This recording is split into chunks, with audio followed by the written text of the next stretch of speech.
What's up, guys? I got the Moose Light 3D scanner by 3D Maker Pro. I was waiting kind of a long time for this thing.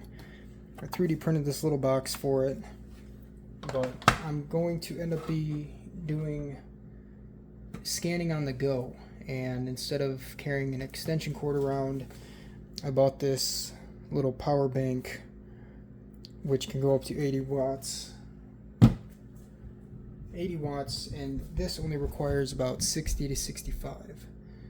And so I'm going to do a test to see how long I can scan, or how long the runtime is for this scanner while I'm using it. The laptop, that'll be more stationary, so I'm okay if I need to plug that in beforehand.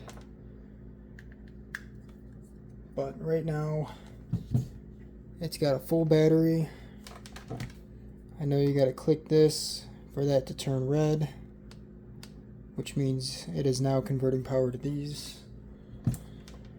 And so I'm just gonna scan some stuff and kind of determine where the battery's at with everything, and we'll see how well that goes.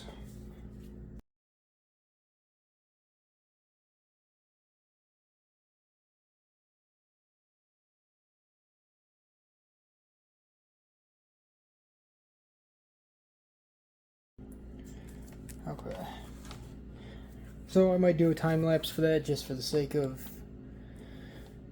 not having to watch me do that, but I ended up getting about 1,300 frames for that, for this upper half of him.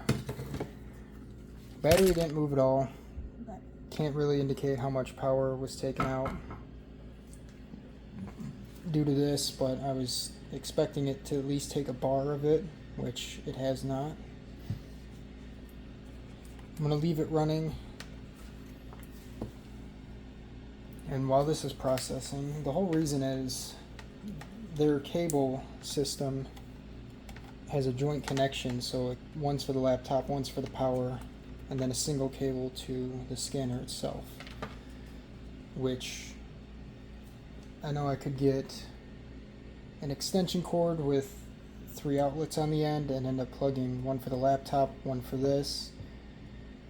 But I think it would be nicer if I could just plug one in, leave that there, and maybe get a longer cable for this. But we'll see how well that works. So now that this is done, I had the scanner on the whole time, though it wasn't scanning, more so just being present. Still, the battery hasn't changed. The scanner really, I think, does a really nice job. I got it when it was on pre-sale, so I'm not sure what it's at now. So maybe it'd be nice, depending on how strong this thing actually is, maybe I can, if it only takes me about an hour to do a scan, or if I only need about an hour, then it can power the laptop and the scanner itself, just enough to get the scan done, and that way I don't have to worry about an extension cord. But until that time comes, I won't know. So just to end this, I let this do its process and everything. The scan comes out really well. Like, I didn't even expect it to get the little sticker, even though it's not readable. It still came out really well. But it's been plugged in the whole time, though it's not been scanning. Battery still hasn't dropped a quarter yet. Don't know what it's at. But if you guys got any advice or anything, let me know. I'm going to be scanning my car a few times and a couple other stuff, doing prototypes, and I'll be using that to kind of get a feeling on how long it'll last. Appreciate you guys watching. See you around.